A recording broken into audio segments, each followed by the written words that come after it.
Tonight, we are not traveling across deserts or oceans or ancient roads worn smooth by forgotten sandals. We are going somewhere smaller, quieter, in some ways far stranger. We are going inward, not far inward, only a few inches, perhaps only to that dim enfolded place behind your forehead, above your eyes, beneath your skull, where a soft 3-pound universe rests in the dark. It does not look like much from the outside. No glittering towers, no marble gates, no ringing bells, only a hush of tissue, pallid and delicate, folded over itself like cloth left in moonlight. And yet inside that silence lives everything you have ever known, every face you have loved, every room you have entered, every fear that brushed against you and passed, every word you learned as a child without noticing that you were learning it. Every dream that came to you and vanished before morning could hold it still. All of it, somehow, has passed through this quiet, living darkness. It is a strange thing to consider before sleep, that the mind which wonders about the stars is itself more crowded with connections than the heavens are crowded with lights. That the same place which remembers a song from years ago also tells your lungs to rise, your heart to continue, your eyes to close, and your body to soften into the mattress without asking for praise. Perhaps that is why the brain has always felt a little like a hidden kingdom, not because it rules with force, but because it works constantly behind a veil. You do not feel every signal. You do not hear every calculation. You are spared the machinery. What reaches you is only the finished softness of experience, the taste of tea, the ache of nostalgia, the faint relief of a pillow cool on one side, the feeling of being here now, listening, and behind that feeling, the kingdom keeps moving, not loudly, never loudly, more like lanterns being carried down long interior corridors, more like messages passing from room to room in the middle of the night, more like a city so well run that most of its labor remains invisible. If you try to picture it, do not picture a laboratory. Do not picture wires and screens and hard edges. Picture instead a dark garden that glows from within. Picture branches meeting, branches. Picture rivers of tiny signals. Picture doors opening and closing with perfect patience. Your brain is not merely an object you possess. It is the place in which possession, memory, language, and selfhood become possible at all. It is both stage and audience, map and traveler, library and storyteller. And even now, while you do almost nothing, while you lie still and let the night gather around you, it is already preparing for sleep in ways too subtle to feel all at once. Perhaps that is the best way to begin, not with effort, not with a kind of attention that sits upright and strains to understand, but with a softer curiosity, a quieter one, the kind that does not reach forward with both hands, but simply lets the mind drift nearer, because there is no examination tonight, no test to pass, no list to remember, no need to hold every detail in place. You are allowed to let these ideas pass through you the way moonlight passes over water, a shimmer, a suggestion, a gentle trace. If something stays with you, let it stay. If something fades before the sentence is over,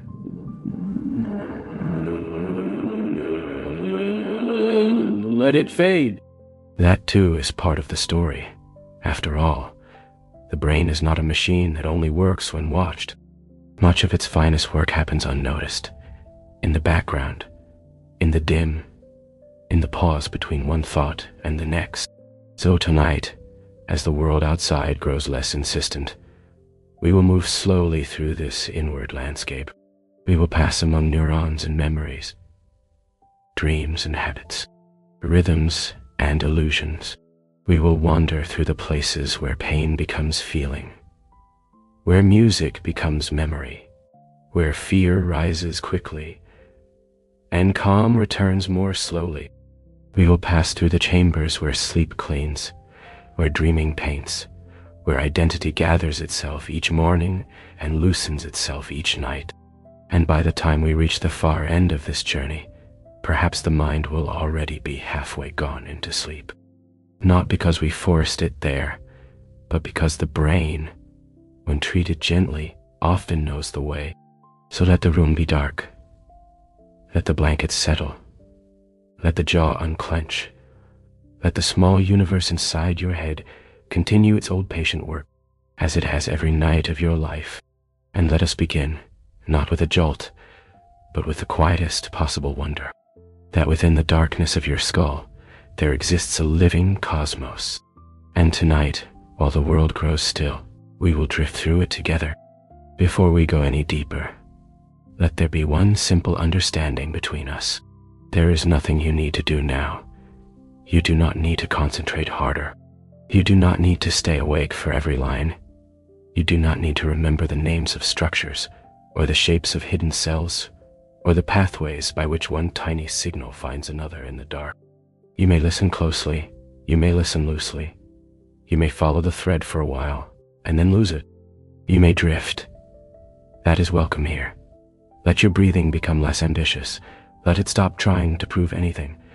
There is no prize for the most attentive mind at this hour. Night asks for something gentler. A softening, a loosening, a small surrender. Feel, if you can, the weight of your body where it meets the bed or the chair or the pillow beneath your head. There is a quiet intelligence in being supported. The body understands this before language does. To be held is to spend less effort.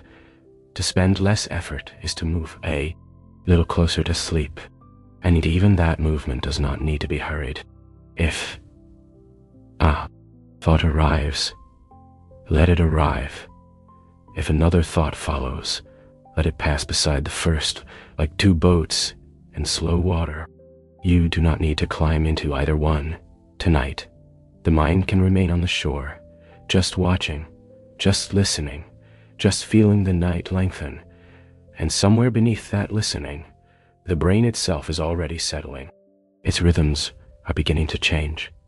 Almost shyly, its attention is becoming less outward, less sharp around the edges. Soon we will speak of neurons and dreams and the hidden labor of sleep. But first, let the inner world become safe enough to enter. Let it feel less like a puzzle and more like a house with dim lamps lit in distant rooms. You do not have to open every door. You only have to walk slowly enough that the silence can keep pace with you. So take nothing by force. Let each idea be light in the hand. Let each image arrive and depart without friction, and if, at any point, the words begin to blur at the edges, if meaning comes softer, and the mind begins to sink, then you will already be exactly where you need to be. If the brain is a hidden kingdom, then neurons are among its oldest messengers. They are not the only cells there, and not even the most numerous, in every sense that matters. But they are the ones most often imagined when people think of the mind. Long branching, delicate cells, some shaped like trees in winter, some carrying messages across distances so small they seem almost imaginary, and others stretching astonishingly far, as though one living thread had decided to connect two distant provinces of the body without interruption. A neuron does not speak in words. It does not whisper in sentences. Its language is simpler and more miraculous than that. A change in charge, a tiny electrical shift, a brief wave of energy moving along its length. From our ordinary human scale, this is almost too small to picture, but in the dark interior of the brain, such small changes are enough to build a world. The sensation of cool sheets, the memory of a staircase in a childhood home, the sound of rain on glass, the outline of your own name, in your own mind, All of these are made possible by cells sending signals in immense, organized crowds. No single neuron contains a whole thought. That is one of the quiet beauties of the brain. Meaning is shared, spread out, distributed like light across many windows.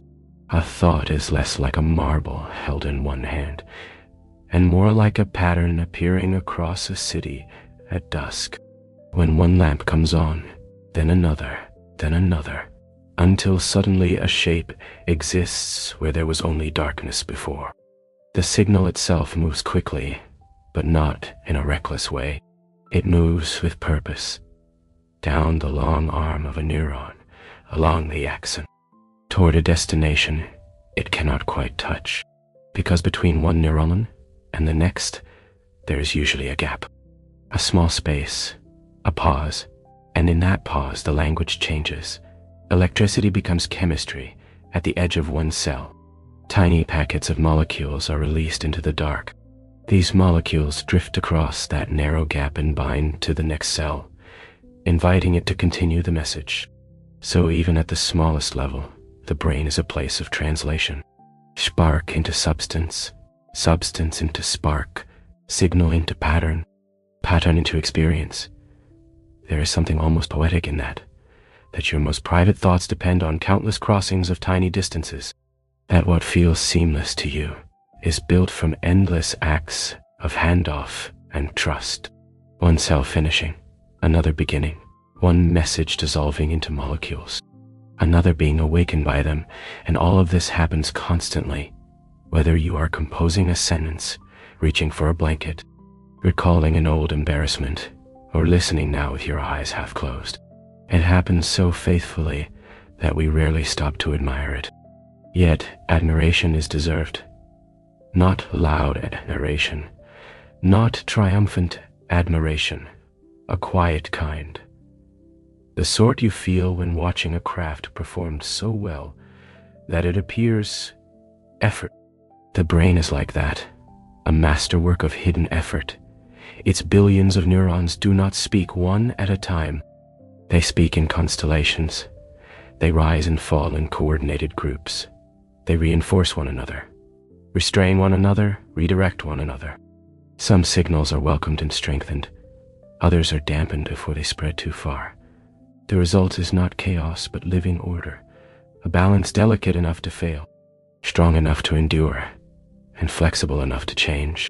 And change is important, because the brain is not built once, and then merely used. Its conversations alter it.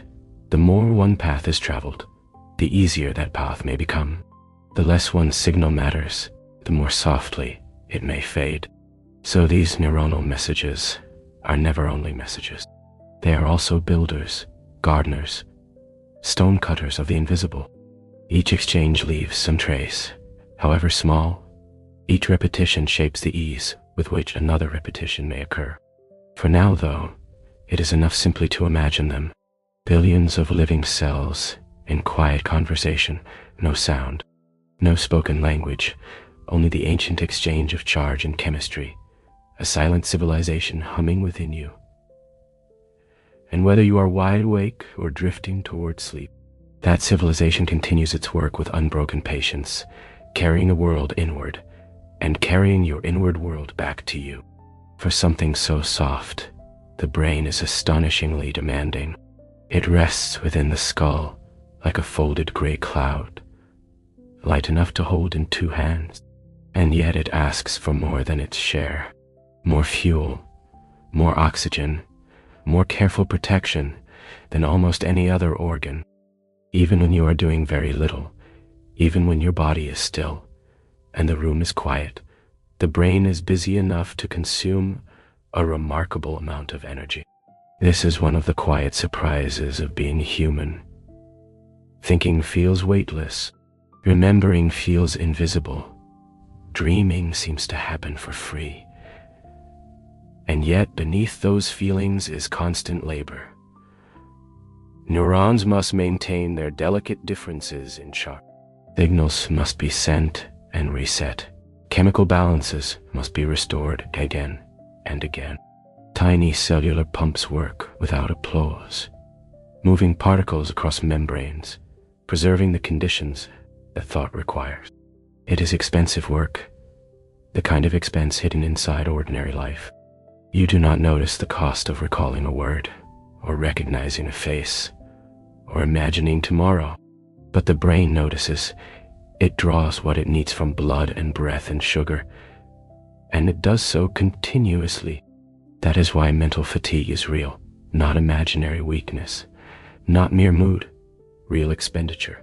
A mind that has been working all day has burned through countless quiet acts of effort, even if the body remained nearly still. And yet, the hunger of the brain is not a flaw, it is a clue. Evolution does not keep expensive things without reason.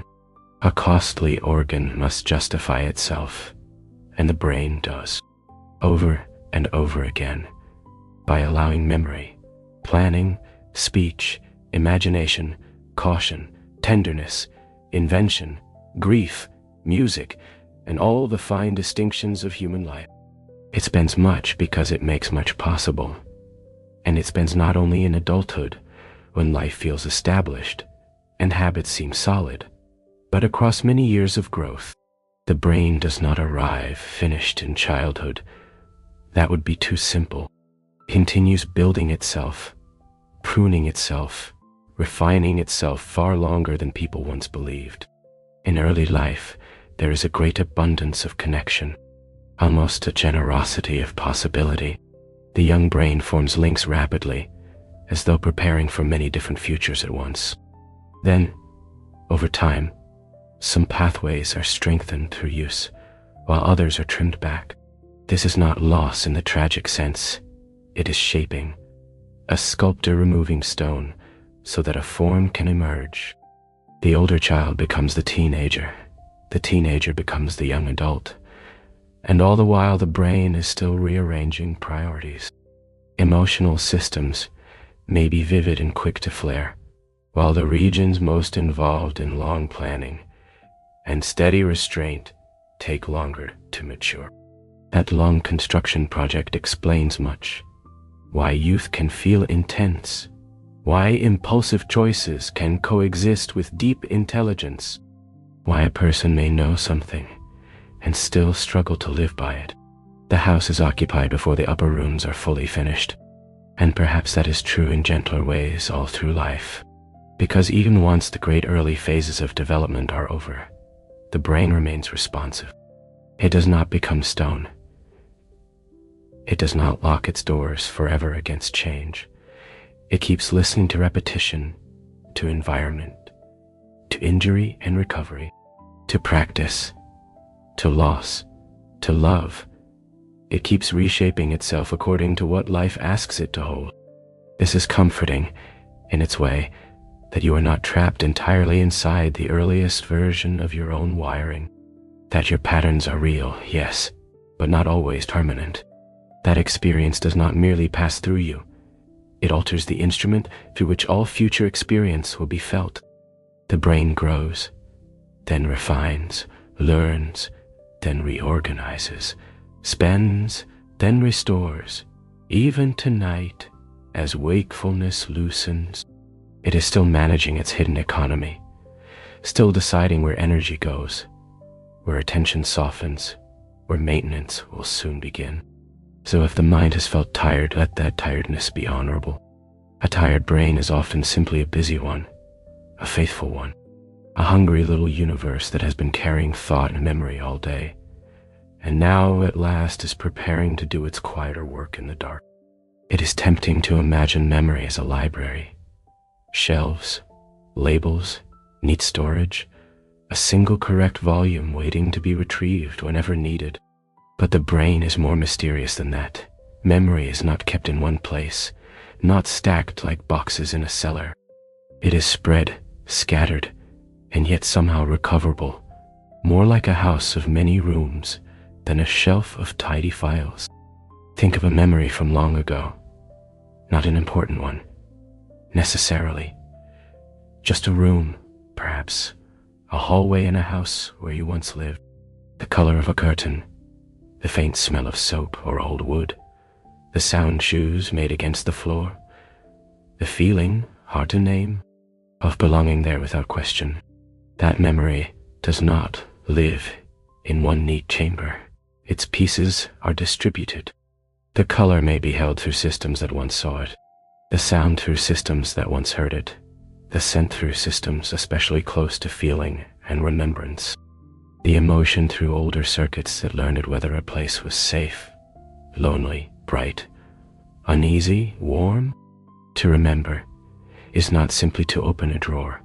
It is to gather fragments, to invite them back into relation, to rebuild in the present moment something that once occurred. That is why memory can feel both vivid and unstable. You are not replaying the past the way a machine replays a recording. You are reconstructing it gently, imperfectly, like someone rebuilding a house from saved stones, old photographs, and the shape left behind in the grass. This distributed quality makes memory resilient in one sense. If one part of the system is harmed, other traces may remain. A smell may call something back that language cannot. A melody may unlock a face. A texture may wake an emotion with no clear story attached. But the scattered nature of memory also makes it vulnerable, because reconstruction is not neutral. Each time a memory returns, it arrives in the company of the present. Your current mood accompanies it. Your newest understanding leans over it. The stories you have told about that memory before may shape what appears now. Even a suggestion from outside can sometimes slip into the edges and remain there. So remembering is not only recovery, it is change. A memory recalled becomes briefly alive again, and what becomes alive can be altered before it settles back into storage. This sounds alarming at first, as though the past were always slipping, but there is something tender in it too. The brain does not preserve life in cold glass. It keeps the past in living tissue. That means your memories are touched by time. Yes, but also by meaning. A childhood scene may feel different once you are older, not only because details have shifted, but because you have. An old embarrassment may soften into affection. A moment once forgotten may grow luminous. A sorrow may become gentler around the edges, or in some cases, sharper. If revisited often with pain, memory is alive enough to be revisited and revised by the person you are becoming. In that sense, the brain is not only a keeper of what was, it is a quiet editor of what remains, and this editing is not always under conscious control. It happens partly because the neural patterns themselves are physical and dynamic. To reactivate them is to expose them again to change. The act of recall opens the door. The act of restorage closes it, but not always with precisely the same furniture inside. This is why two people can remember the same event differently, without either of them intending deception. Their minds did not keep identical museums. Each built its own set of rooms. Each walked back through them at different hours, carrying different lanterns. And perhaps that is one reason memory feels so human. Not perfect, not fixed, not exact in the way a clock is exact, but rich, textured, affected by longing and attention and mood and loss. Tonight, as the mind grows slower, it may be enough simply to notice that your past is not sitting somewhere unchanged behind you. It is woven into you, distributed across countless quiet pathways, and whenever one old room opens for a moment, whenever some scent or phrase or drifting image lets you step inside it, you are not only visiting what was, you are also showing the brain, once more, what still matters enough to keep. Every time you learn something, something changes, not in the dramatic sense that a bell rings or a hidden chamber opens all at once, but in the quieter sense that living tissue adjusts itself to experience. A path becomes easier to travel, a signal grows more efficient, a repeated pattern begins to need less effort than before. This is one of the loveliest truths about the brain. It is not finished, not even now. not even after years of habit and repetition and becoming the person you think of as yourself. It remains teachable, malleable, responsive. When a child learns a new word, when an adult learns the shape of a new city, when fingers practice a melody until they no longer hesitate, the brain is not only storing information, it is altering its own structure in ways both tiny and profound. Connections may strengthen through repetition, unused ones may weaken, groups of cells that fire together may become more likely to do so again. What begins as effort may become fluency. What begins as clumsy attention may become familiar ease. This is learning at its most physical, not ideas floating above the body, but traces inscribed within it. A beginner pianist does not simply become more knowledgeable about piano. The brain becomes more practiced at coordinating hearing, timing, movement, prediction, correction. A person studying a new language is not just collecting vocabulary. The listening brain, the speaking brain, the remembering brain are all being invited into a new arrangement. Even small habits of attention can matter. The route you take every day, the worries you rehearse, the calm you practice, the things you choose to notice, all of these can, over time, leave marks. This capacity for change is often called plasticity. Though the word can sound a little stiff, too technical for the softness of the process it describes. Better, perhaps, to think of the brain as a garden path. Walk the same way often enough, and the grass lies down. Leave another corner untouched, and it begins to grow over. None of this happens instantly, but it happens, and because it happens, recovery is possible in places where older thinking once saw only permanence. After injury, the brain can sometimes reroute functions. After hardship, new patterns can slowly be taught. In old age, learning can still stir the mind into fresh movement. The pace may vary, the effort may be real, but the possibility remains. That matters, especially in the quieter hours, when one may be tempted to believe that all important shaping lies in the past. It does not. The brain keeps listening to what life repeats, so perhaps one gentle thing to remember tonight is this. Whatever you return to, you are, in some small way, helping the mind become more able to return there again. Fear can be rehearsed, so can peace. Harsh judgment can become familiar. So can mercy. A restless thought can deepen its groove. So can a calmer one. This does not mean change is easy, only that the brain is not indifferent. It notices patterns. It answers them. It adapts. And as you lie here now, learning perhaps nothing deliberate at all, your brain is still absorbing the rhythm of this slow attention, this quieter pace, this less demanding way of being awake. Even rest can teach. Even gentleness can leave a mark. Sleep can look like absence from the outside. Closed eyes, still limbs, a room gone dim and quiet. It can seem as though very little is happening, but the brain knows otherwise. Sleep is not the shutting down of a system. It is a shift into another mode of labor, another set of priorities, another kind of hidden housekeeping that waking life rarely allows. All day long, the brain works without pause. Signals pass, decisions form, sensations arrive, muscles respond, memories are made and revised, emotions rise and settle, billions of cells carry out their endless exchanges. That constant work leaves traces, not only mental traces but physical ones as well. Metabolic byproducts gather. The living city produces waste simply by being alive and active. And here sleep reveals one of its quietest gifts. During deeper phases of sleep, a remarkable cleansing process becomes more active. Fluid moves through the spaces around brain tissue more freely, washing through like a cool night tide entering narrow streets after a long crowded day. Waste products are carried away, debris is cleared. The busy rooms of the mind are, in a sense, swept.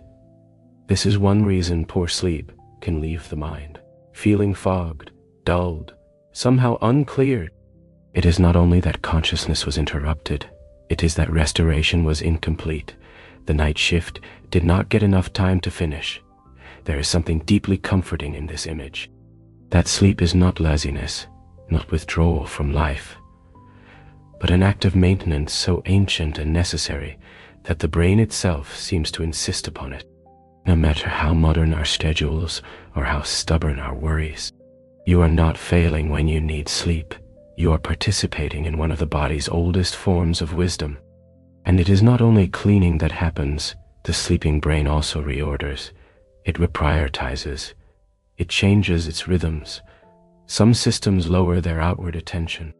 Others begin replaying, sorting, strengthening. The world of wakefulness recedes, and the interior world comes forward. Breathing continues. The heart continues. The body keeps its quiet watch. And the brain, instead of attending to conversation and errands and bright daylight decisions, turns inward toward repair. This is why sleep can feel so sacred when it has been missing. Why even one truly restful night can seem to return more than energy alone.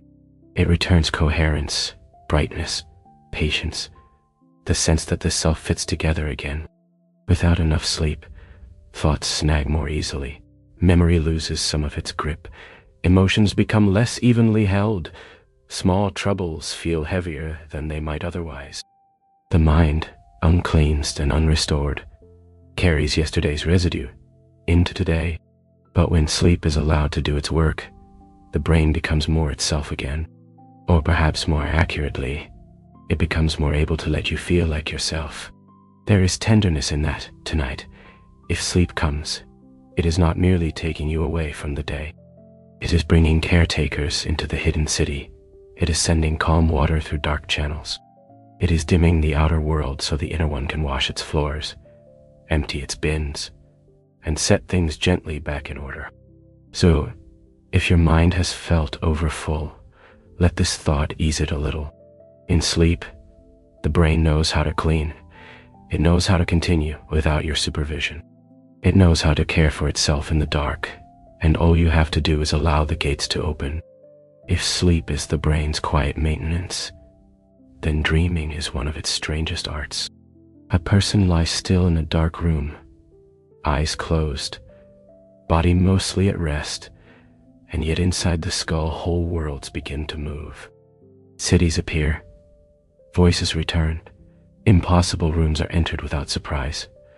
The long dead speak casually, the lost are found, the ordinary bends, and all of it feels, for a while, perfectly natural. Dreams are one of the gentlest reminders that the brain is never merely a recorder of reality. It is also a maker, a composer, a patient projector of internal films. During certain phases of sleep, brain activity becomes vivid in its own way. Visual areas stir, emotional circuits brighten, memory fragments drift upward and mingle.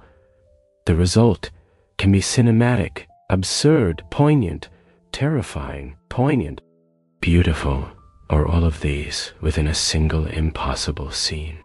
You may stand in a kitchen. That is also a train station. You may be a child and an adult at once, you may know. In the logic of dreams, things that waking language could never explain. And yet the brain accepts its own inventions with enormous generosity. Perhaps because dreaming is not trying to report the world back to you accurately.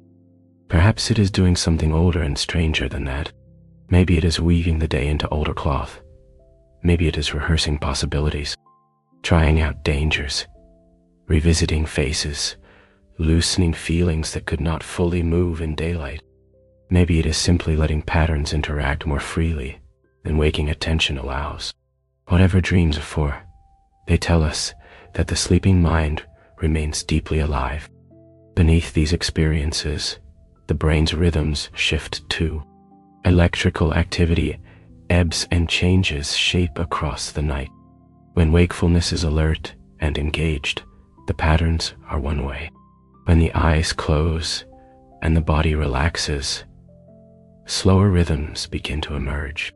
In deeper sleep, the brain may move in large rolling waves, slower and more synchronized, as though vast regions have agreed to breathe together. Then in dreaming sleep, some patterns become quicker again, more like wakefulness in their liveliness, though the body often remains safely restrained from acting the dream outward. There is music in this, if one thinks of music broadly enough. Not melody in the ordinary sense, but rhythm, tempo, recurrence, shift. The sleeping brain changes key across the night. It deepens, rises, drifts, stirs, settles. Its waves are not decorations.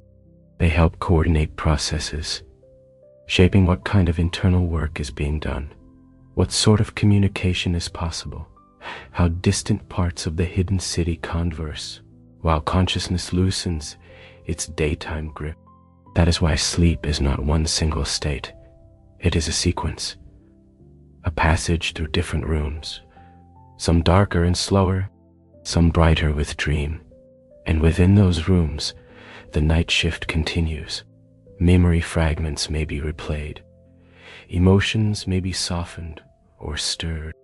Sensory images may break loose from their usual anchors and combine in uncanny ways.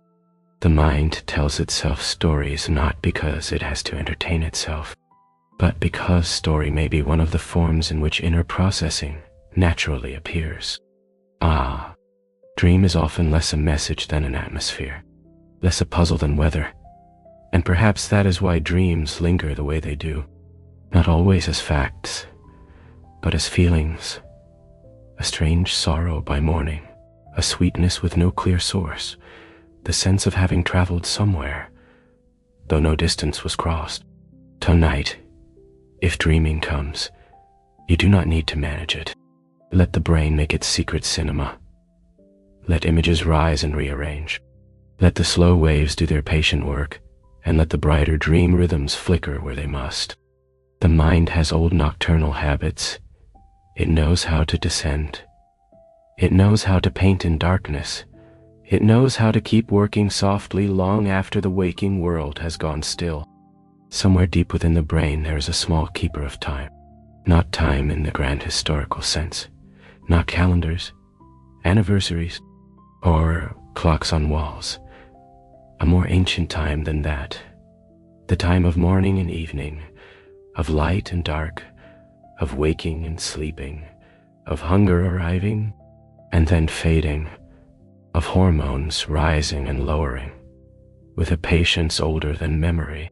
This inner clock does not care much for appointments, but it cares very much for rhythm. It helps the body know when to brighten and when to dim, when to lean toward alertness and when to prepare for rest. Light is one of its great teachers. Morning light, especially, enters through the eyes and sends a message inward. Now is the time to move toward wakefulness. Evening darkness, if allowed to gather gently enough, sends another message. Now begin loosening the day's hold. This is why artificial light late at night can feel, in a subtle way, like an argument with the brain. The old clock is trying to read the sky. The modern room keeps insisting that the sun has not yet set. Still, the clock endures, small, hidden, faithful. It helps align countless processes across the body, as though a conductor, barely visible, were keeping time for an orchestra too large to see all at once. And sleep is tied to this rhythm, not only in when it comes, but in what it does once it arrives. For the sleeping brain is not merely cleaning itself in dreaming. It is also handling memory with special care during the day. New experiences are often fragile. A conversation, a name, a line from a book, the route taken down an unfamiliar street. They arrive quickly and may vanish quickly too if the mind is crowded or tired. But during sleep, some of these traces are revisited, replayed, strengthened the hippocampus, a structure deeply involved in forming new memories, seems to rehearse parts of the day, as though quietly asking, "Does this matter? Should this be kept? Where might it belong?"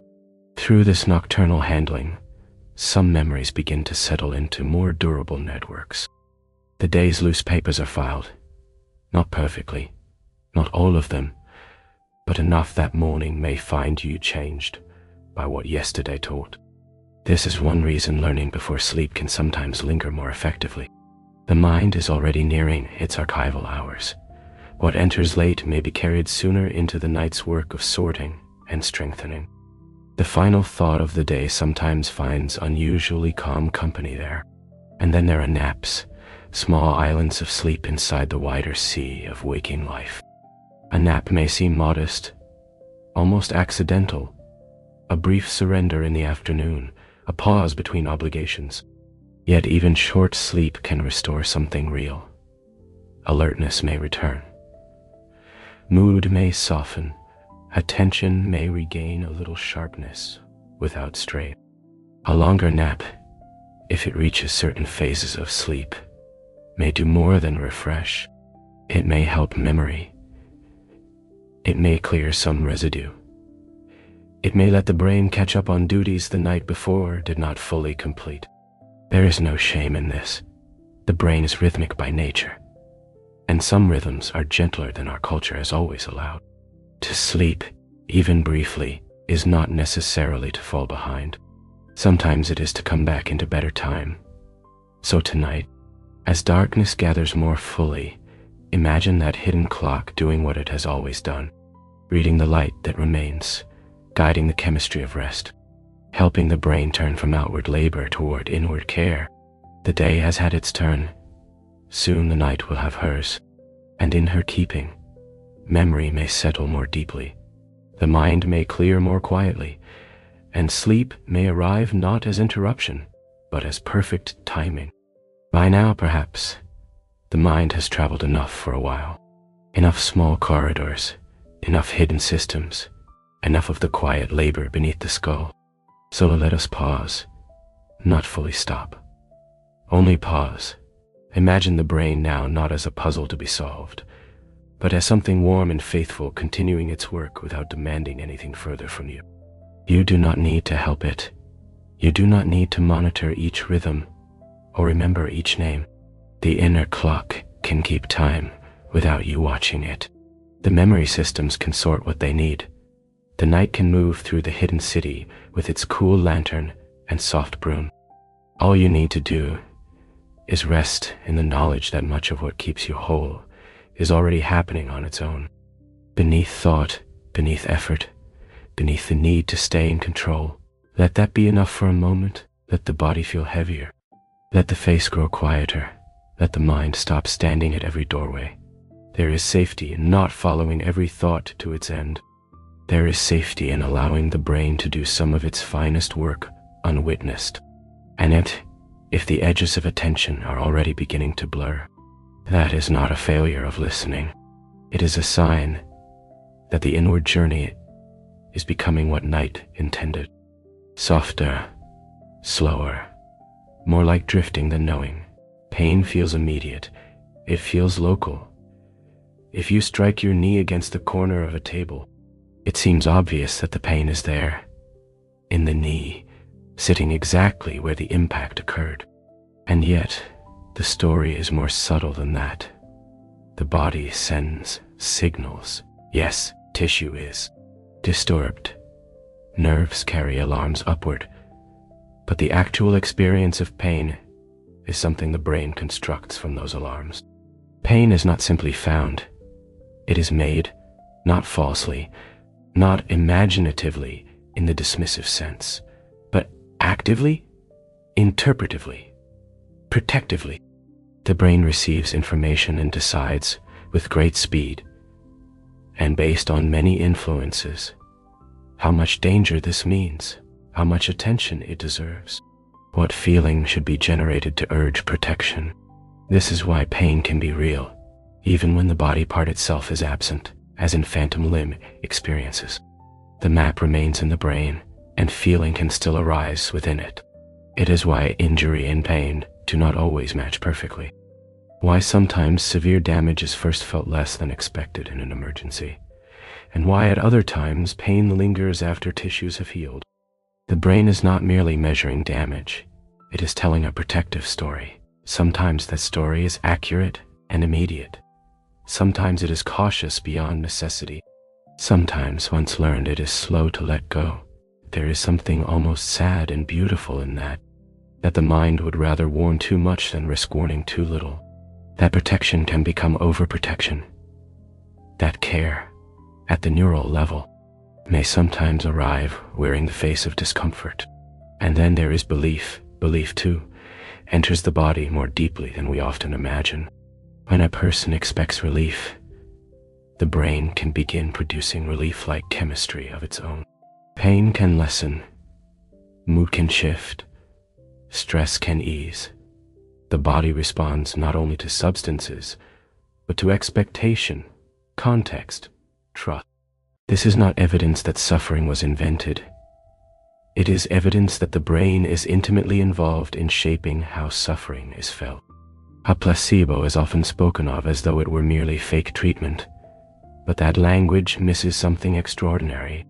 The treatment may contain no active drug, yet the expectation of help can activate genuine internal processes. Endorphins may rise, reward circuits may respond. The brain, in effect, may begin assisting itself because it has reason to believe assistance is coming.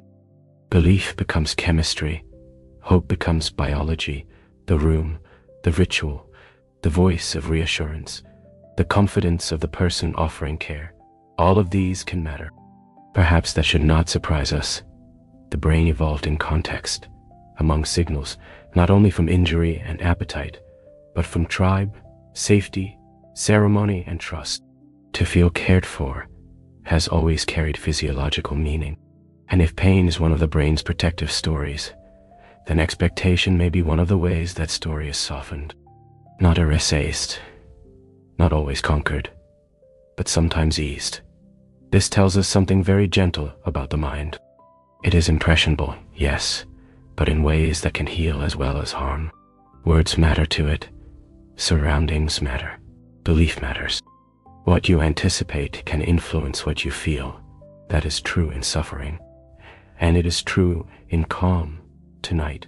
For instance, the expectation of rest may already be changing the body. Breathing slows because the environment suggests that it may. Muscles release because nothing urgent insists on them. The brain reads the signals and begins to lower its guard. And perhaps that too is one of its tender tricks.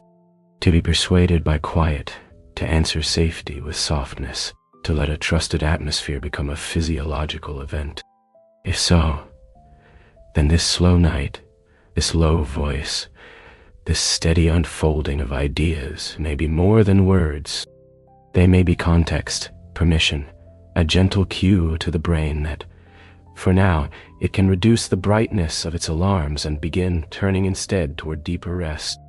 Few things move through the brain as widely and as gracefully as music. A simple melody can touch memory, emotion, timing, expectation, movement, and language all at once. It can make a foot tap before the conscious mind has decided anything. It can fill the chest with a feeling too large for explanation. It can bring back a room from 15 years ago with a force that ordinary thought cannot match. This is because music does not arrive in only one department of the mind. It travels. Rhythm reaches systems involved in movement. Pitch and tone move through auditory pathways. Lyrics, if there are lyrics, invite language centers to listen. Emotion brightens around them. Prediction awakens as the brain senses where the melody may be heading next. Memory leans forward, ready to associate. A song becomes not just sound, but an event across the whole inner city. That is why music can feel so complete. It does not knock politely at one door. It opens many. Laughter, too, is more than it seems. A laugh can sound simple from the outside. Just a burst of air and voice. but internally it sends a wave through the body. Reward chemicals rise, stress can loosen its hold, social connection deepens. One person laughs, and another often follows without having chosen to. The brain is built, in part, for shared feeling. There are systems that mirror what is seen in others, echoing expression, emotion, action. A smile can invite a smile. A flinch can call forth a smaller flinch in the watcher. The boundary between one mind and another is not as sealed as it feels. We are, to some degree, resonant creatures, and resonance matters for survival. So does reward. Deep in the brain are circuits that help mark what should be repeated. Food, warmth, companionship, success, novelty, affection, relief. Such things can activate reward pathways, releasing dopamine and other signals that say, in essence, remember this, return here, do this again if you can. Pleasure is not only pleasure, it is instruction, a gentle push toward repetition. That push helped ancestors seek nourishment, safety, mating, social bonds. But in modern life, the same system can be pulled in too many directions at once. The reward circuits do not always distinguish between what is deeply good for us and what is merely compelling in the short term. Still, their original design is elegant. The brain learns by tagging certain experiences with significance. This mattered. This felt good. This reduced discomfort. This increased belonging. Repeat and repetition is how habits begin taking root. At first, a new routine may require attention. Tie the shoe this way. Drive this route. Reach for the cup after the alarm. Sit with the instrument at the same hour each day. But over time, as the pattern repeats, deeper structures in the brain help automate the sequence. Less conscious effort is needed. The action becomes smoother, quieter, more reflexive. This saves mental energy. It allows daily life to proceed without endless decision. But it also means that once habits are laid down, they can be stubborn. Cue, routine, reward, again and again, a groove in the dark. It is comforting to realize that much of life runs this way, not because you are weak, but because the brain loves efficiency. It prefers, whenever possible, not to reinvent every movement and every choice. That is useful when the habit is beneficial, less useful when it is not. Still, the same plastic brain that learns a pattern can, with patience, learn another. New grooves can be made. Old ones can be crossed gently, repeatedly, until another route becomes passable. Tonight, perhaps, this very act of listening is part of such a route. A cue for calm, a routine of soft attention, a reward of lower tension, music, laughter, reward. Habit. These are not separate curiosities floating in the brain's museum. They are connected expressions of one deeper truth. The mind is shaped by rhythm, repetition, pleasure, and relation. What soothes you may return more easily, because the brain is trying to remember where safety was found. What comforts you once may comfort you again, because the inner pathways are learning that this too belongs in the pattern of survival. And so, the night itself can become a habit of ease, a familiar descent, a repeated kindness, a quiet thing the brain begins to recognize and welcome. Not every signal in the brain is gentle. Some are swift and sharp for good reason. Deep within the inner world are older systems whose job is not to write poetry or enjoy music or remember where the spoons are kept. Their task is simpler and more urgent. Notice danger, react quickly, keep the organism alive. The amygdala is one of the structures often associated with this quick emotional vigilance, especially with fear. It helps detect threat and prepare the body to respond. A sound in the dark, a shape at the edge of vision, a tone in someone's voice that carries warning before words are even understood. When such signals appear, the brain can move faster than calm reasoning. The heart may quicken, muscles may prepare, attention may narrow. The body is readied for possible trouble before the conscious mind has finished forming an opinion. This is not a design flaw. It is ancient protection. If our ancestors had needed to compose balanced essays before responding to rustling in the grass, many lineages would have ended there. The faster system survived because speed matters when danger is real. But the old machinery does not always know the difference between a stalking predator and a modern worry that merely resembles one in tone. An email, a remembered conversation, a noise in the night that turns out to be nothing, a future event imagined too vividly. The body may still answer with urgency, and when stress becomes chronic, when the alarms ring too often or too long, the brain itself can begin to change under that pressure. Memory may grow less steady. Fear-related pathways may become more easily activated. Planning and patience may feel harder to access. The mind begins to live as though standing in a room where something might happen at any moment. This is exhausting, not because you are weak, but because vigilance is expensive. It asks the brain to spend energy on scanning rather than restoring, bracing rather than softening. Yet, there is another side to this story, and it matters very much.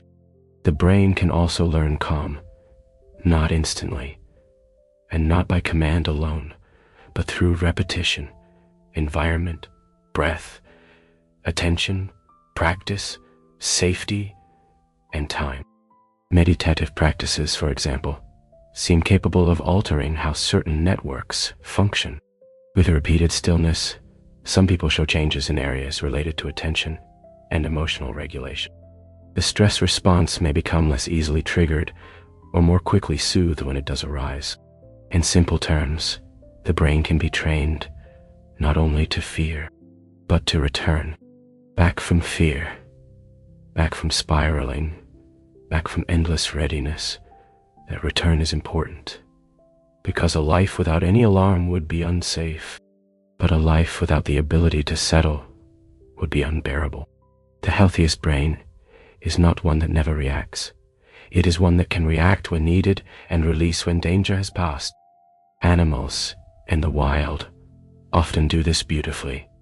A burst of energy, then, once safe, a trembling release and a return to ordinary being. Humans are more complicated. We can keep fear alive through imagination alone. We can rehearse future danger in perfect detail while lying motionless in a quiet bed. The same brain that predicts and remembers and invents can also keep the alarm echoing long after the original cause is gone. So practices of calm become not luxuries, but retraining. Breath, rest, stillness, reassuring routines, gentle sounds, nightly rituals. These tell the brain over and over, there is no emergency here. No need to flood the body again. No need to stand in the doorway with a weapon. You may sit. You may dim the lights. You may unclench. Perhaps this is one of the most compassionate ways to think about anxiety and stress, not as moral failings, but as old protective systems working too hard for too long, the brain trying, somewhat clumsily, to keep you alive. The answer is not to hate it for that. The answer is to teach it, repeatedly and kindly, when it may rest. And if tonight has been such a teaching, however small, then something useful is already happening. The mind is hearing a slower rhythm. The body is receiving fewer demands. The old alarm systems are being given evidence, not argument, that this hour is meant for safety. In time, the brain learns from evidence, night after night, return after return. A nervous system may begin to understand that darkness is not always danger. Sometimes it is simply the place where restoration begins. And now, after speaking of alarms and stress and the quick old machinery of fear, let us step back into quieter air. Imagine, for a moment, that the brain has lowered its lantern, not extinguished it, only lowered it, enough that the shadows soften, enough that the watchmen in the hidden corridors realize there is no intruder after all. Nothing is chasing you through these sentences. Nothing is required by the next minute. No task waits at the end of this thought.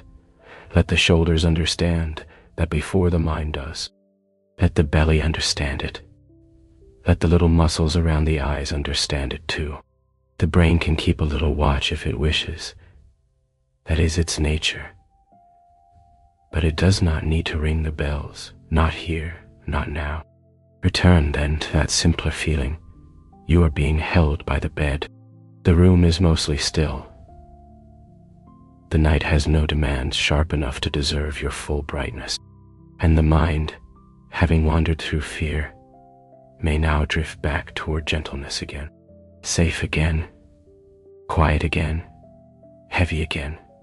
One of the most astonishing things about the brain is that it does not wait passively for the world to explain itself. It predicts constantly. Before you finish lifting a cup, the brain has already estimated its likely weight. Before the next word in a familiar sentence arrives, the brain has leaned forward toward it. Before the eyes take in every detail of a scene, the mind has already begun guessing what ought to be there. This is efficient. The world moves quickly, and raw data alone would be too slow, too noisy, too incomplete. So the brain makes informed guesses, then checks those guesses against what arrives. In a well-functioning moment of perception, prediction, and input meet gracefully. You reach where you intended. The floor stays where expected. The face in front of you resolves as a friend, not a stranger. Most of the time, you never notice the prediction because it works so well. But illusions reveal it. A line seems bent, though it is straight. A still image seems to shimmer. One color appears different depending on what surrounds it. A shape is completed in the mind even when parts are missing. These tricks do not expose weakness so much as method. The brain is showing its shortcuts, its helpful assumptions, its willingness to construct the most likely world from imperfect evidence. Perception, then, is not pure reception. It is collaboration. The outside world offers signals, the brain offers expectations, and somewhere between them, experience appears. This is true for color too. It feels obvious that blue belongs to the sky and green belongs to leaves, as though color lives directly in objects like a permanent coat of paint.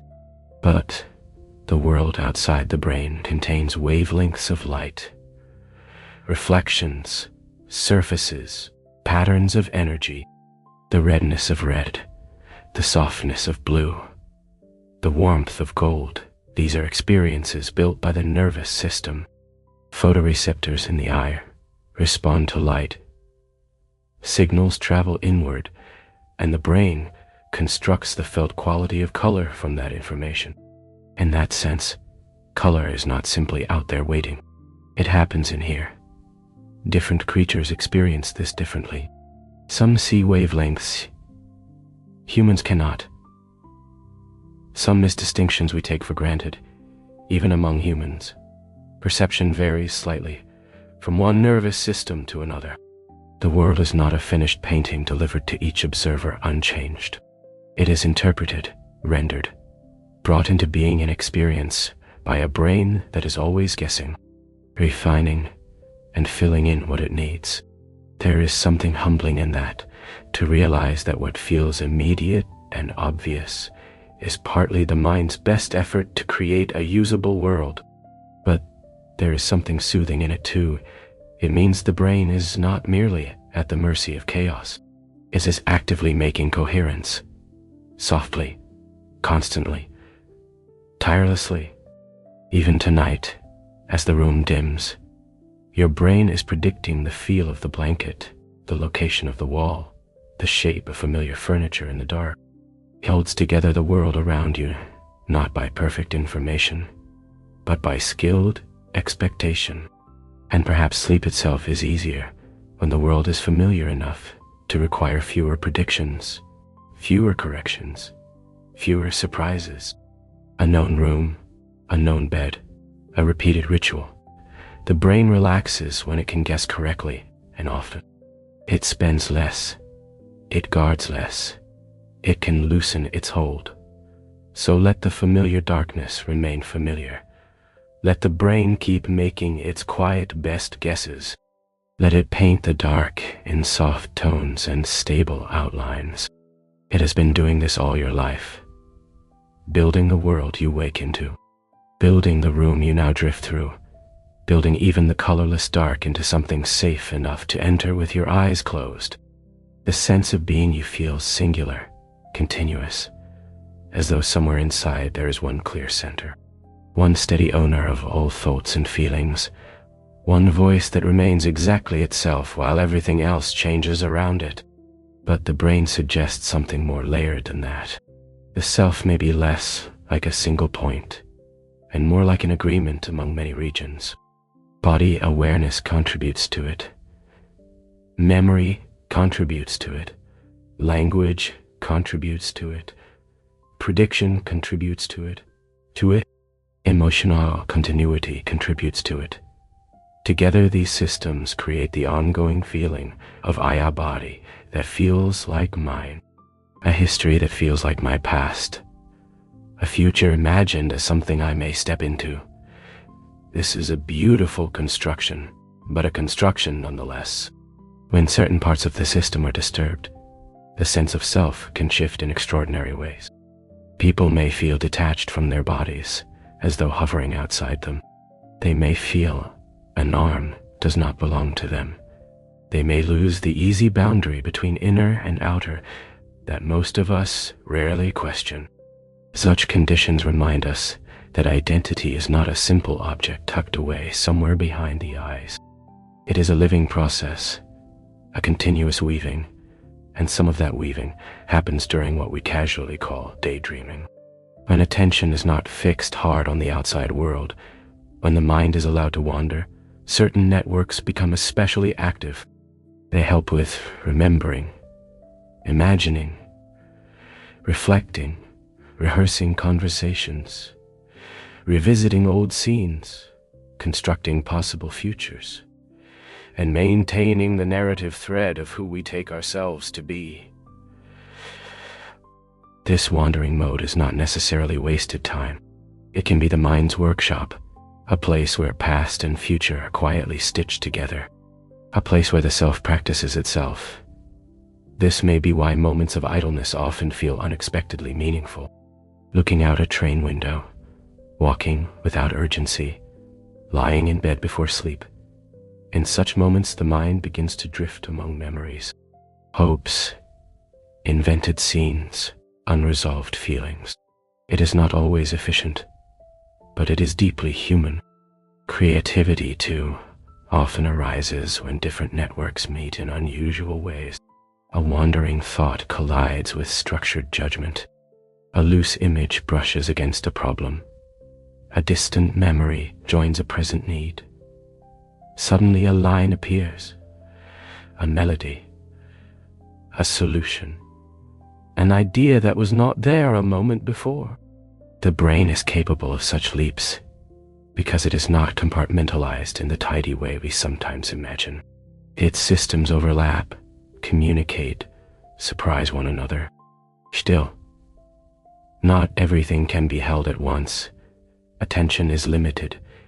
It is less like sunlight filling a sky and more like a narrow lamp in a dark room.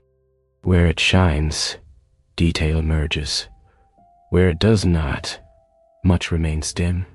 This is why you can miss obvious things when deeply focused elsewhere. A change in a scene, a face in the background, a sound that would have been noticeable had the lamp of attention turned toward it for only a second. The brain filters, selects, suppresses. Without that narrowing, the world would overwhelm. So attention is both gift and exclusion. To notice one thing clearly is often to notice many other things less. Perhaps this is useful to remember before sleep. You do not need to illuminate every corner of the inner room tonight. You do not need to direct the lamp toward every unfinished thought, every remembered awkwardness, every tomorrow waiting in line. The mind will continue weaving selfhood with or without your full supervision. Daydream and memory and identity have their own quiet workers. Let the lamp grow smaller. Let fewer things be highlighted. Let more of the room remain in soft shadow. There is safety there too. The self does not disappear when you stop inspecting it. It merely loosens, becomes less defended, and that loosening is part of the passage toward sleep. For in sleep, the narrative of self softens further, not erased, only relaxed. The strict borders of waking awareness give way. Dreams may borrow your face and give it another history. Time may lose its familiar order. The lamp of attention dims until it is no longer a lamp at all, but scattered moonlight. And perhaps the brain welcomes that. Perhaps after spending all day maintaining the firm shape of you, it is relieved to let the edges blur for a while. Even in the deepest night, the brain does not entirely abandon its post. Sleep may feel like disappearance from the inside, especially when it is dreamless and complete. But beneath that feeling, there remains a soft vigilance. Breathing must continue. The heart must continue. The body must remain sensitive enough to important change. A sudden crash, a baby's cry, footsteps too near. The brain cannot shut all doors completely, not while life still depends on being able to wake. So sleep is not pure surrender. It is selective surrender. Much is turned down. Some things remain listening. This partial watchfulness is one reason familiar sounds often fade into the background, while unusual ones can pierce through. A person may sleep through traffic for years and wake instantly at a new, uncertain noise. The brain learns what belongs to the safe pattern and what does not. It is always, in some small measure, sorting signal from harmless repetition. That hidden watch is comforting when thought of kindly. You are not entirely lost when you sleep. You are guarded by old systems, by deep structures, by the brainstem quietly regulating the essentials, by sensory circuits still faintly monitoring the dark, by rhythms honed over millions of years of vulnerable sleeping creatures, needing both rest and readiness. There is wisdom in such a design. Too much vigilance would destroy rest. Too little would risk survival. So the brain keeps just enough of a candle lit. And perhaps that is part of why sleep can feel safest in places that are known. Places where the brain has learned what sounds mean. No danger. A familiar ceiling. A familiar mattress. A familiar night pattern of pipes. Wind, distance, settling wood. The more the hidden watchman recognizes, the more rest he permits. Tonight, perhaps, your brain is doing the same, listening just enough, relaxing as much as it dares, keeping watch in the dark, not with panic, but with ancient, quiet competence. You do not have to help it. You do not need to stay half awake on its behalf. It has always known how to hold that edge between surrender and safety. And if sleep comes more fully now, it will not come into an unguarded house.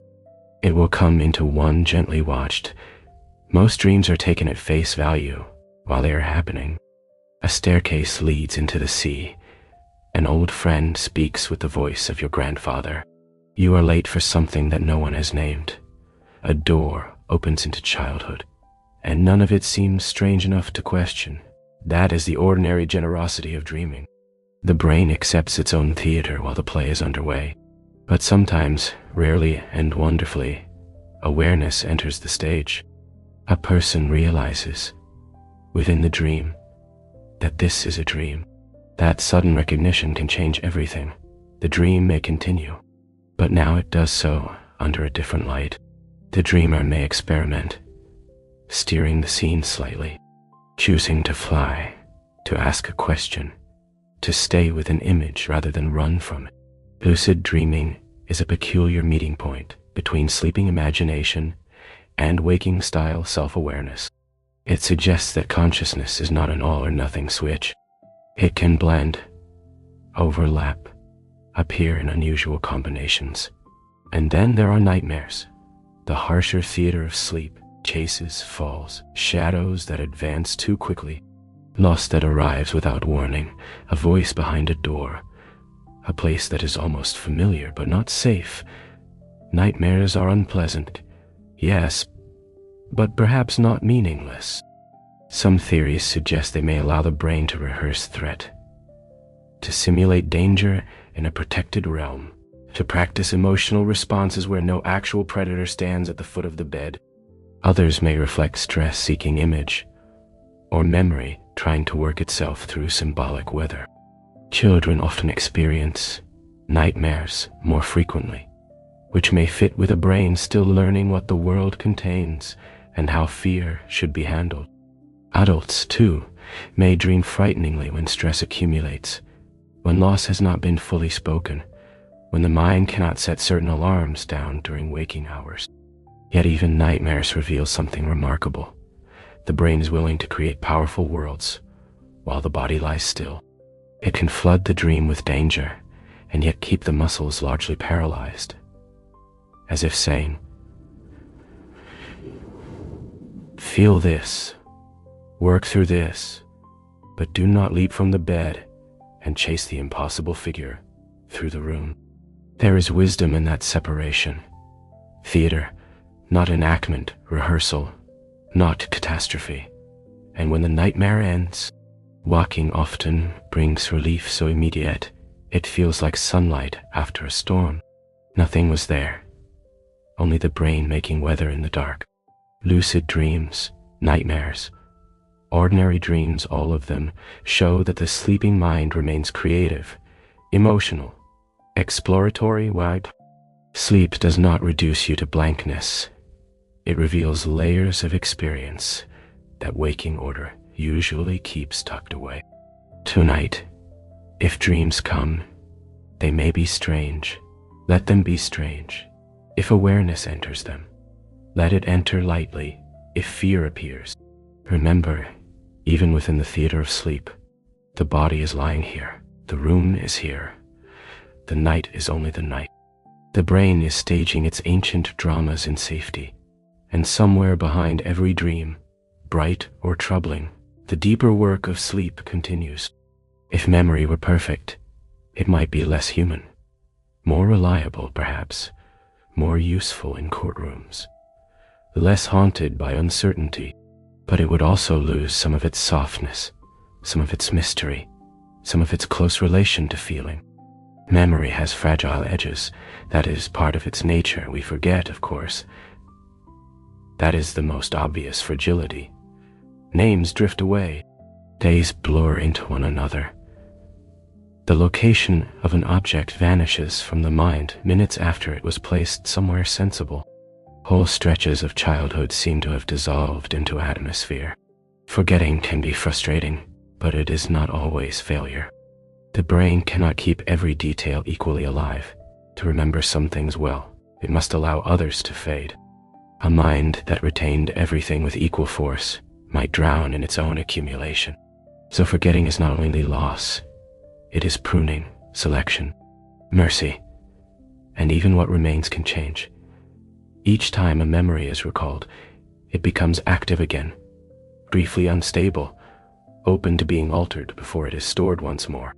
A new feeling may attach itself, a new interpretation may slip in, a detail may be sharpened or softened. Over time, the memory one tells may become not false exactly, but reshaped, more coherent, more symbolic, more consistent with the self who is telling it now.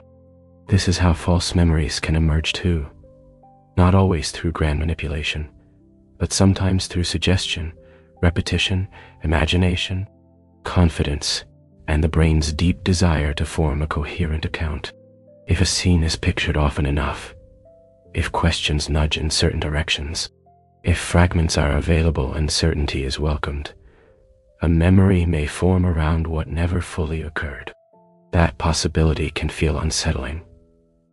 but it also reminds us that memory is creative in a quiet, unintentional way. The past is not preserved in amber. It is reassembled in living tissue. And then there is nostalgia, a sweeter distortion, perhaps. The old street looks warmer in memory than it ever did in weather.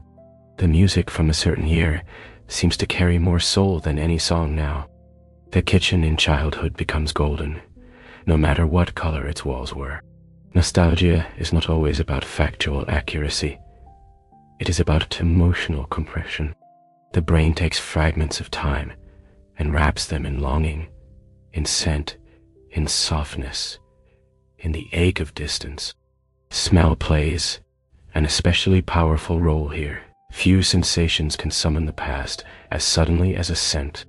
Fresh bread, soap from a long-vanished bathroom, pine needles and cold air, a particular perfume.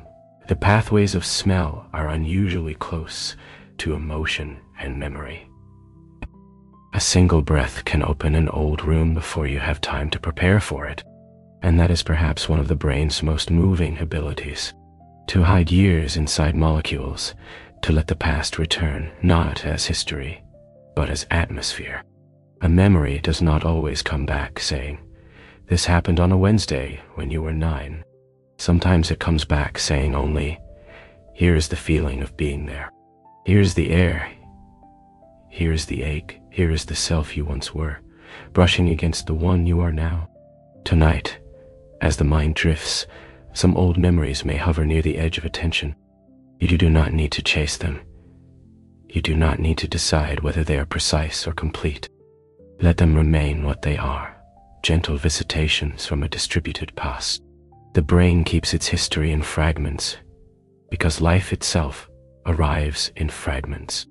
A glance, a smell, a phrase, a room, a season. And from these, somehow, it builds a person who can lie in darkness years later and still feel a childhood summer for one brief moment behind closed eyes. That is enough, more than enough. The fragile edges do not ruin memory. They make it living.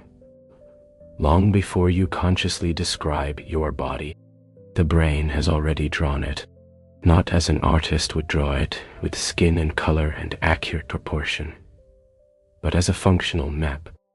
A hand belongs here, a foot there, the face near this boundary, the arm occupies that territory. Signals from the body arrive, and the brain organizes them into a kind of internal geography. This map helps create the sense that your body is yours. That sensation belongs somewhere. That pain or warmth or pressure can be located at all. Yet, like all maps, it is an interpretation. And because it is an interpretation, it can persist in uncanny ways. When a limb is lost, many people continue to feel it. An absent hand may itch. A vanished foot may ache. Fingers no longer there may seem curled or tense. These phantom sensations are among the strangest proofs that the body we feel is partly a neural construction. The physical limb may be gone, but the brain's map does not instantly erase its old territory. The inner geography lingers. Feeling continues to arise within that remembered outline. Sometimes nearby areas of the map interact in unexpected ways. A touch on the face may trigger sensation in a phantom hand because, in the brain's arrangement, those regions lie close together. The borders are not the body's borders exactly. They are the brain's version of them. This is eerie, but also deeply revealing. It shows how much of bodily experience is built within. We do not simply have bodies. We inhabit brain-made models of bodies, updated continually by sensation, movement, and expectation.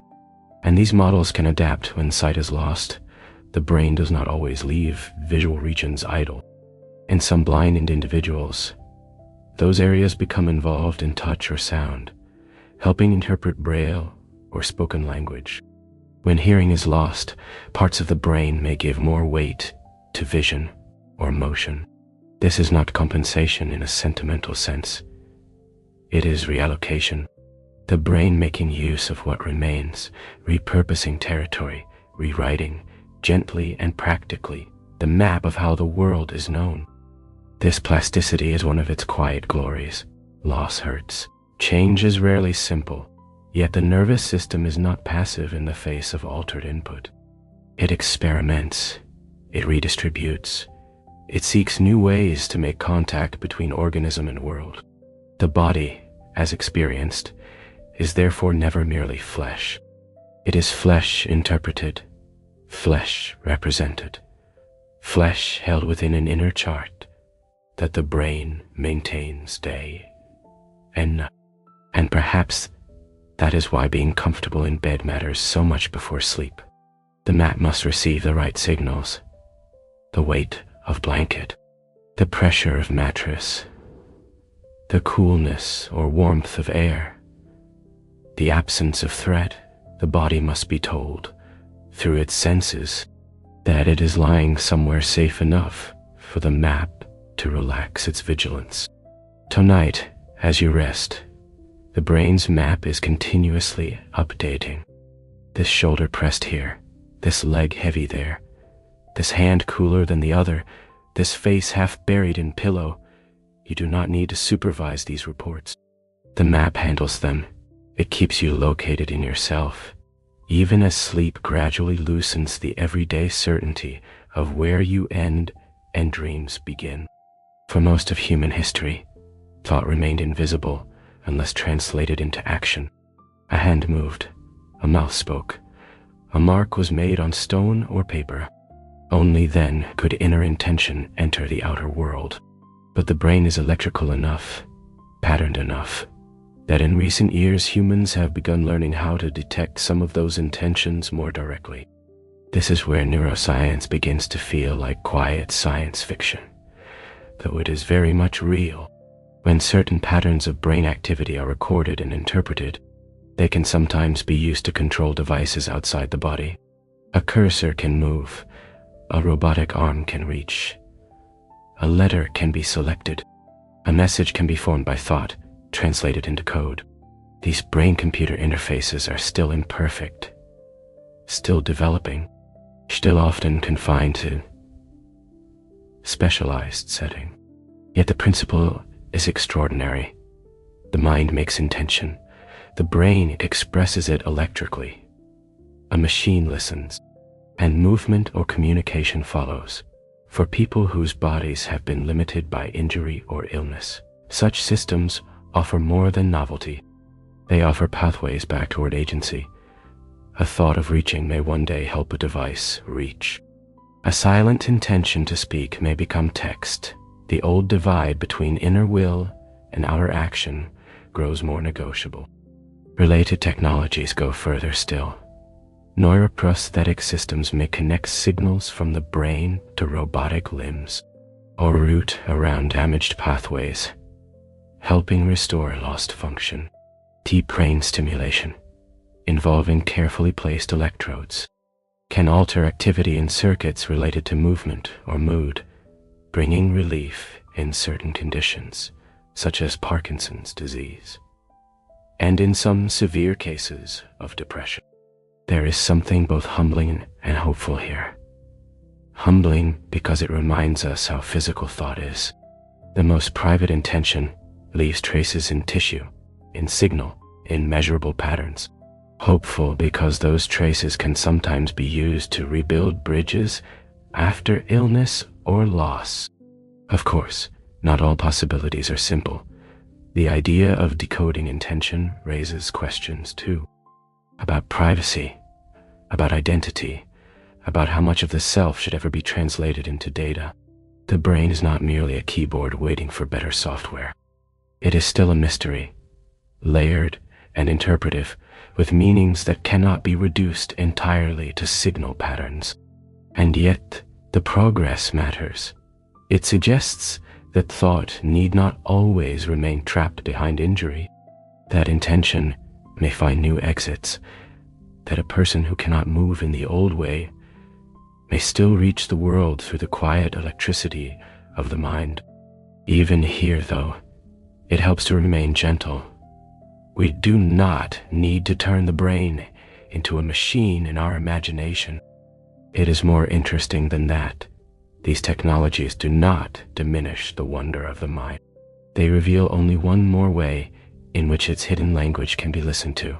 Tonight, as you lie still, your own brain is of course sending countless signals that no machine is reading. They remain private within the warm darkness of the skull.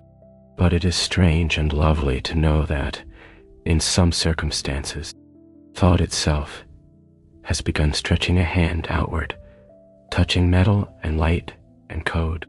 A quiet future indeed, one in which the boundary between mind and tool becomes more porous, one in which the brain, old as animal life and soft as fruit, extends itself into the newest inventions of human making.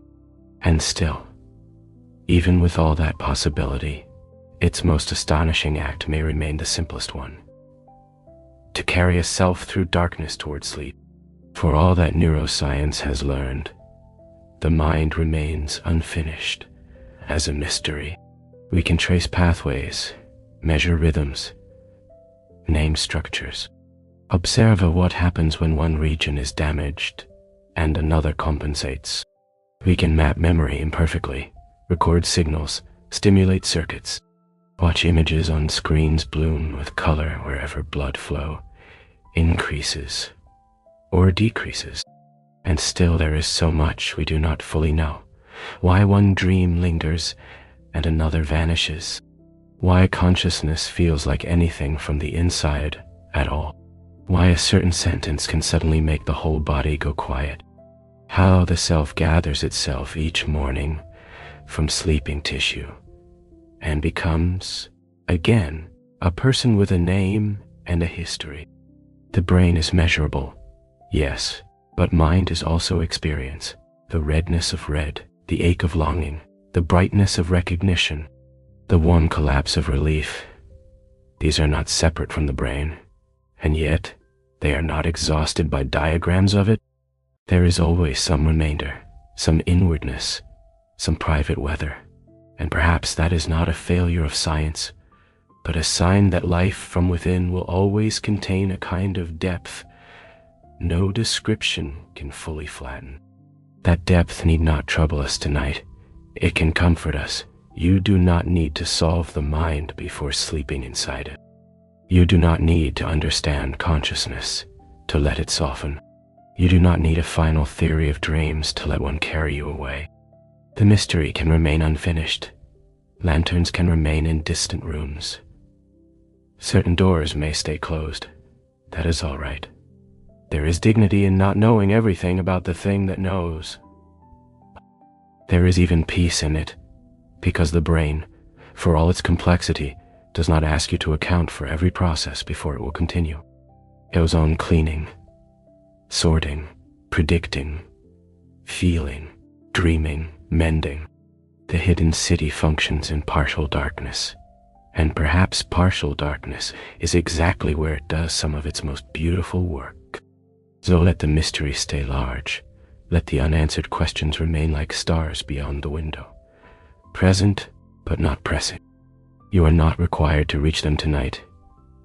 It is enough to have wandered near the edges, enough to know that within your skull there is a world more intricate than any map can fully hold, enough to feel, perhaps, a little smaller and a little safer inside that knowledge.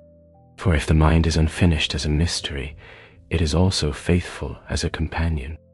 It has carried you through every day so far. It is carrying you now. And soon, very soon, it will carry you through sleep as well. Now the journey can grow dimmer, not end exactly, only dim, as though the last lamps in the hidden corridors were being turned down one by one. You have wandered through the small universe behind the forehead, through sparks and chemistry, through memory's scattered rooms, through the secret cleaning of sleep, the shifting waves of dreaming, the old clock hidden in darkness, through pain and belief, music and laughter, fear and calm, the self and its many weavings, the body's inner map, and the strange future in which thought may reach into machines. And after all that, what remains most beautiful may be the simplest truth of all. The brain keeps caring for you even when you stop paying attention. It keeps the heart's rhythm company. It keeps breath entering and leaving. It keeps a little watch in the dark while allowing the greater part of you to rest. It cleans where it can. It stores what matters. It lets go of what does not need to be held so tightly. It paints dreams when dreaming comes. It keeps the body located in bed, then lets that location blur enough for sleep to deepen. It does not ask for applause, only time, only darkness, only a little trust. So let it have those now. Let the room be what it is. Let the sounds that belong to the night remain only night sounds. Let the body become an easier thing to carry. Let the lamp of attention shrink until it is no more than a soft glow somewhere far down a hall. You do not need to follow another thought. You do not need to return to the day and gather its pieces again. The brain can sort the pieces without you. It has an old talent for that. If a memory drifts by, let it drift. If an image forms, let it form. If sleep arrives in the middle of a sentence, then let the sentence go unfinished. There is no harm in that. Some things are better left open at the edge. Tonight does not need a hard conclusion, only a fading, only the sense that beneath your closed eyes, within the dark living softness of your own mind, ancient patient work is continuing. A little river moving through hidden channels, a few watchful lights in distant rooms, a quiet archive receiving the day, and around all of it, the deep permission of night. So rest now, if rest will come. Drift now, if drifting has already begun. Let the brain keep its gentle watch. Let it keep time. Let it keep memory. Let it keep the body safe enough to let go. And while you sleep, or while you hover just above sleep, suspended in that tender place where thought is loosening and meaning is beginning to blur, let the small universe inside your head continue its silent, faithful work. No one will ask anything more of you. Not now, not tonight. Only this. Be still enough to be carried. Be quiet enough to be gathered by sleep, and let the darkness, which has always known the way inward, take you the rest of the distance.